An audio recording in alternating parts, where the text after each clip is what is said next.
जय हिंद बच्चों, GSP online classes में आप सभी का स्वागत है। बच्चों, हम लोग ये साइंस का सीरीज पढ़ रहे हैं और इसमें अम्ल, क्षारक और लवण अध्याय 2 10वीं कक्षा का पढ़ रहे हैं। तो हम लोग जो है दूसरा चैप्टर में बहुत सारी चीजें पढ़ लिए हैं। तो आज हम लोग पढ़ेंगे क्या चीज? तो आज हम लोग पढ़ेंगे धात्विक अम्लों के साथ धात्विक ऑक्साइड की अभिक्रिया।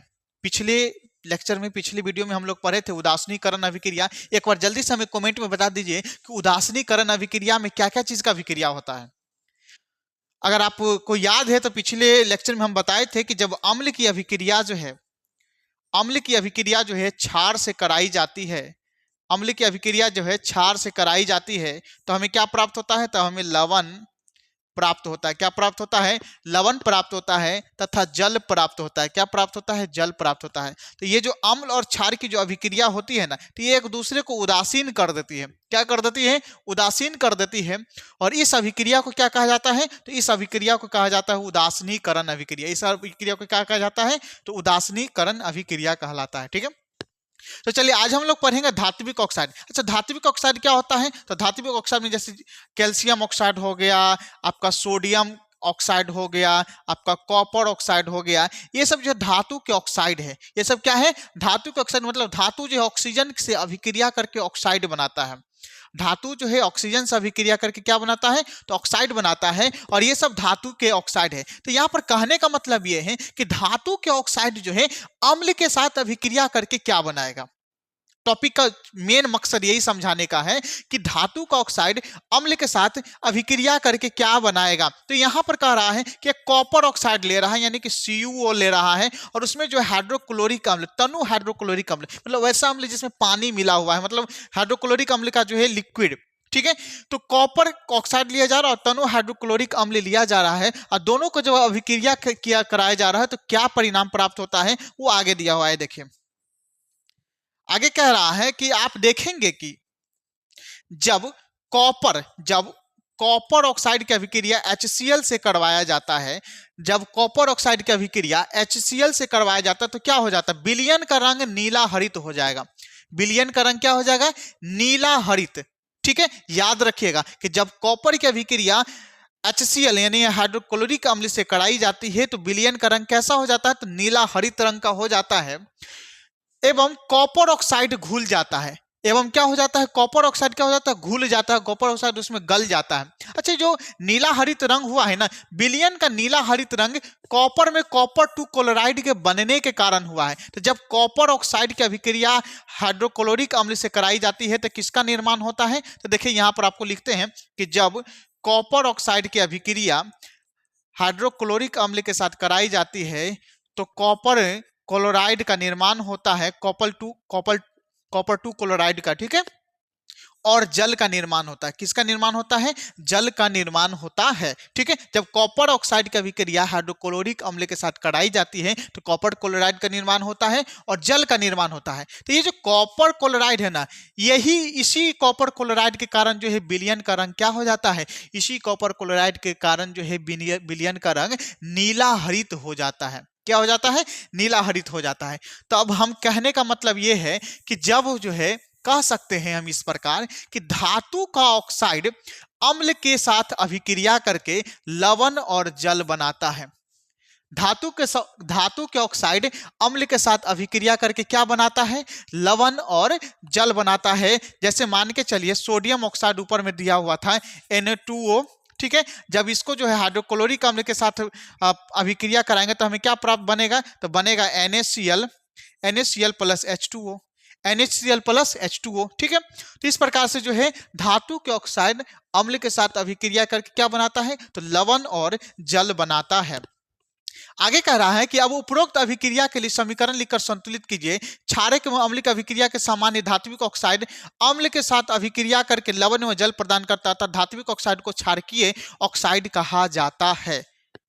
धात्विक ऑक्साइड को क्या कहा जाता है? क्षारकीय ऑक्साइड कहा जाता है। आप कहिएगा कैसे? यहां पर थोड़ा सा समझने की कोशिश कीजिए। उदासीनीकरण अभिक्रिया में हम क्या पढ़े थे? उदासीनीकरण अभिक्रिया में पढ़े थे कि जब अम्ल जो है ना क्षार के साथ अभिक्रिया करेगा, अम्ल जो है क्षार के साथ अभिक्रिया करेगा तो क्या बनाएगा? लवण बनाएगा। क्या बनाएगा? लवण और प्लस जल बनाएगा। ये पढ़े थे उदासीनीकरण, कौन से अभिक्रिया में पढ़े थे? तो ये पढ़े थे हम लोग जो है उदासीनीकरण अभिक्रिया में, उदासीनीकरण अभिक्रिया में। ठीक है, मतलब ये कि ये जो अभिक्रिया जो है उदासीनीकरण हो जाएगा। अब यहां पर क्या हो रहा है? तो यहां पर हो रहा है ये कि जब कॉपर ऑक्साइड को जो है हाइड्रोक्लोरिक अम्ल के साथ अभिक्रिया कराया जाता है तो कॉपर क्लोराइड बन रहा है CuCl2 प्लस H2O का निर्माण हो रहा है। किसका निर्माण हो रहा है? H2O का। अब यहां पर कह रहा है कि कॉपर क्लोराइड क्या है? तो कॉपर क्लोराइड एक प्रकार का लवण है। कॉपर क्लोराइड एक प्रकार का क्या है? कॉपर क्लोराइड एक प्रकार का लवण है। यहां पर जो है कॉपर क्लोराइड एक प्रकार का लवण हो गया। ठीक है, लवण हो गया। अच्छा, ये H2O क्या हो गया? एक प्रकार का जल है। H2O जल है, जल का सूत्र है। अच्छा, HCl क्या हो गया? एक प्रकार का अम्ल हो गया। HCl क्या हो गया? अम्ल हो गया। अब एक बात हमको बताइए कि अम्ल किसके साथ अभिक्रिया करके लवण देगा, लवण और जल देगा? तो क्षारीय के साथ है ना। तो मतलब ये कि कॉपर ऑक्साइड जो क्या है? क्षार है। मतलब क्या हो गया? कॉपर ऑक्साइड क्या है? एक प्रकार का क्षार है। तो कहने का मतलब ये हो गया कि धातु के जो ऑक्साइड होता है ना वो क्षारीय होता है। धातु का ऑक्साइड क्या हो जाता है? क्षारीय प्रकृति का होता है। याद रखिएगा कि धातु का ऑक्साइड किस प्रकृति का होता है? तो क्षारीय प्रकृति का होता है। क्यों? क्योंकि ये अम्ल के साथ अभिक्रिया करके लवण और जल देता है, और अम्ल के साथ अभिक्रिया करके लवण और जल वही दे सकता है जो क्षार होगा। अम्ल के साथ अभिक्रिया करके लवण और जल कौन दे सकता है? वही दे सकता है जो क्षार होगा। तो इसका कहने का मतलब ये हो गया कि धात्विक ऑक्साइड जो है किस प्रकार के हैं? क्षारकीय ऑक्साइड भी कहे जाते हैं, मतलब क्षारीय प्रकृति के होते हैं। ठीक है, जिस प्रकार से जो है धातु के ऑक्साइड जो है क्षारीय प्रकृति का होता है, उसी प्रकार से अधातु का ऑक्साइड किस प्रकृति का होता है ये भी तो पता लगाना है। तो यहां पर कह रहा है कि अधातु का ऑक्साइड क्या क्या चीज होता है। तो जैसे मान के चलिए अधातु का ऑक्साइड है CO2। अधातु का ऑक्साइड क्या है? CO2। अब इसको पता लगाना है कि ये किस प्रकृति का। धातु का ऑक्साइड तो क्षारीय प्रकृति का हो गया, तो अधातु का ऑक्साइड किस प्रकृति का होगा? तो अधातु का ऑक्साइड का पता लगाने के लिए जब हम इसकी अभिक्रिया जो है कैल्शियम हाइड्रोक्साइड से कराते हैं, जो कि कैल्शियम हाइड्रोक्साइड क्या है? तो कैल्शियम हाइड्रोक्साइड एक क्षार है। तो जब कार्बन डाइऑक्साइड की अभिक्रिया जो है हम कैल्शियम हाइड्रोक्साइड यानी कि CaOH के होल ट्वाइस से कराते हैं, COH के होल ट्वाइस से करवाते हैं, तो हमें क्या प्राप्त होता है? तो हमें प्राप्त होता है CaCO3 प्लस H2O। क्या प्राप्त होगा? CaCO3 प्लस H2 यानी calcium carbonate CaCO3 plus H2 calcium carbonate plus जल प्राप्त होता है। और कैल्शियम कार्बोनेट क्या है? तो कैल्शियम कार्बोनेट एक प्रकार का लवण है। तो मतलब ये कि ये जो है ये तो एक क्षार है, ये तो एक क्या है? क्षार है, और हमें लवण और जल प्राप्त हो रहा है। मतलब ये कि कार्बन डाइऑक्साइड जो एक प्रकार का अम्ल हो गया, कार्बन डाइऑक्साइड एक प्रकार का क्या हो गया? अम्ल हो गया। तो कहने का मतलब ये हो गया कि अधातु के ऑक्साइड क्या होता है? अम्लीय प्रकृति का होता है। किस प्रकृति का होता है? अम्लीय प्रकृति का होता है। और धातु का ऑक्साइड जो है क्षारीय प्रकृति का होता है। किस प्रकृति का होता है? तो क्षारीय प्रकृति का। ठीक है, अधातु का ऑक्साइड अम्लीय प्रकृति का, और अधातु का ऑक्साइड अम्लीय प्रकृति का, और धातु का ऑक्साइड जो है क्षारीय प्रकृति का होता है। आगे है कह रहा है, अगला टॉपिक है कि सभी अम्लों एवं क्षारकों में क्या क्या समानताएं हैं। देखिए, हमने देखा कि सभी अम्लों में समान रासायनिक गुणधर्म होते हैं। गुणधर्मों में समानता क्यों होती है? तो यहां से एक पॉइंट बनता है कि जितना भी अम्ल होता है उसमें समान रासायनिक गुणधर्म होता है। जितना भी अम्ल होता है उसमें क्या होता है? समान रासायनिक गुणधर्म होता है। ठीक है, अच्छा, धातु की अभिक्रिया करने पर सभी अम्ल हाइड्रोजन गैस देते हैं। धातु के साथ अभिक्रिया जब होता है अम्ल का, तो सभी अम्ल कौन सा गैस देता है? हाइड्रोजन गैस देते हैं। इससे पता चलता है कि सभी अम्लों में हाइड्रोजन होता है। सभी अम्लों में क्या होता है? हाइड्रोजन होता है। आइए एक क्रियाकलाप के माध्यम से हम जांच करें कि हाइड्रोजन युक्त क्या हाइड्रोजन युक्त सभी यौगिक अम्लीय होगा। तो देखिए यहाँ पर ग्लूकोज लिया गया, अल्कोहल, हाइड्रोक्लोरिक अम्ल, सल्फ्यूरिक अम्ल आदि का विलयन लीजिए। एक कॉर्क पर 2 किले लगाकर कॉर्क को 100 ml के बीकर में रख दीजिए। ये क्रियाकलाप कह रहा है करने के लिए। तो यहाँ पर जब क्रियाकलाप हम करते हैं यहाँ पर, तो देखिए जब हम यहाँ पर क्रियाकलाप करते हैं तो आप बीकर में थोड़ा सा हाइड्रोक्लोरिक अम्ल डालकर विद्युत धारा प्रवाहित कीजिए। ठीक है, देखिए तो कह रहा कि 6 वोल्ट के एक बैटरी के दोनों ओर टर्मिनलों के साथ बल्ब तथा स्विच के माध्यम से जोड़ दीजिए। अब बीकर में थोड़ा सा हाइड्रोक्लोरिक तनु हाइड्रोक्लोरिक अम्ल डालकर विद्युत धारा प्रवाहित कीजिए। इस क्रिया को तनु सल्फ्यूरिक अम्ल के साथ दोहराइए। आपने क्या परीक्षण किया? इन परीक्षणों को ग्लूकोज एवं अल्कोहल के विलयन के साथ अलग अलग दोहराइए। अब आपने क्या परीक्षण किया और बल्ब क्या परीक्षण प्रत्येक स्थिति में क्या जलता है? देखिए क्या होता है कि जब आप धारा प्रवाहित करते हैं, जब आप धारा प्रवाहित करते हैं तो उसमें जो है आयन की आवश्यकता होती है। जब आप विलयन से धारा प्रवाहित करते हैं तो उसमें क्या चीज की आवश्यकता होती है? तो विलयन में जो है विद्युत धारा को चालन करने के लिए आयन की आवश्यकता। जैसे मान के चलिए जैसे तार होता है, तार होता है तो तार में जैसे इधर से धारा प्रवाहित किए, विद्युत धारा मतलब करंट इधर से प्रवाहित किए तो इधर पहुंच जाता है ना। क्यों पहुंच जाता है? तो देखिए तार में इलेक्ट्रॉन जो है धारा को इस पार से उस पार मतलब एक जगह से दूसरी जगह ले जाता है। कौन ले जाता है? तो इलेक्ट्रॉन है। उसी प्रकार विलयन में जो है ना, जो विलयन होता है, घोल होता है, उस विलयन में जो है विद्युत धारा प्रवाहित करने के लिए आयन की आवश्यकता पड़ती है। किसकी आवश्यकता पड़ती है? आयन की। तो जब हम जो है इसमें आयन डालते हैं, मतलब अगर हम अम्ल डालते हैं, क्या डालते हैं? अम्ल डालते हैं तब बल्ब जलता है, और अम्ल नहीं डालते हैं तो बल्ब नहीं जलता है।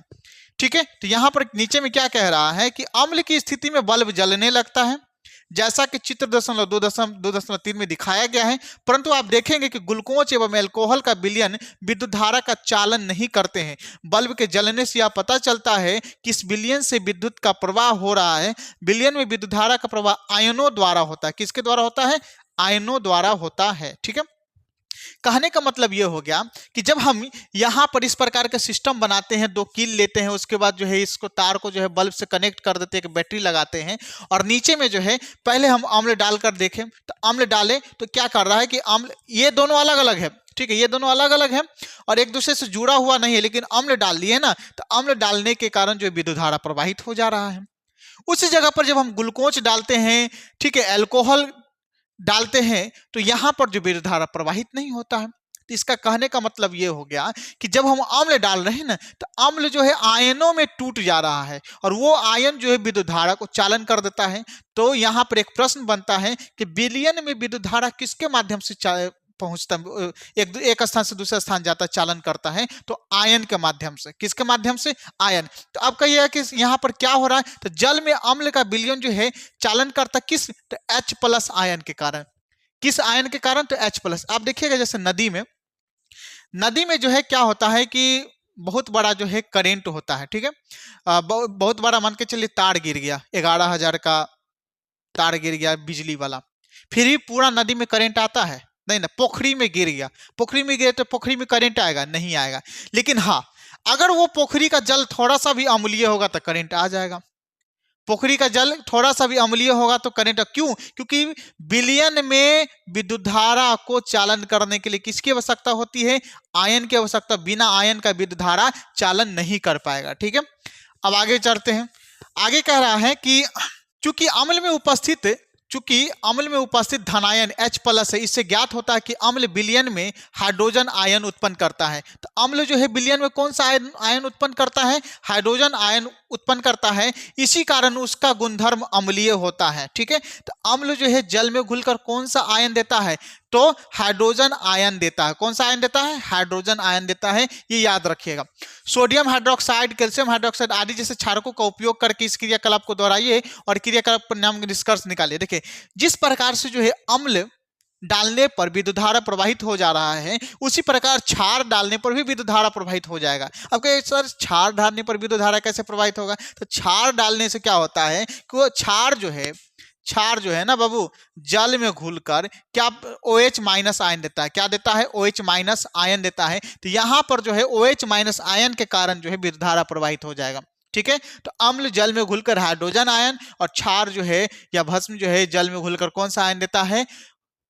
OH- आयन देता है। ठीक है, तो मैं आशा करता हूं कि आपको वीडियो अच्छा लगा। अगर वीडियो अच्छा लगा तो लाइक कीजिएगा। अगर कोई भी क्वेरी है, कोई भी दिक्कत है तो आप मुझे कमेंट कर सकते हैं। फिर मिलते हैं नेक्स्ट वीडियो में। जय हिंद।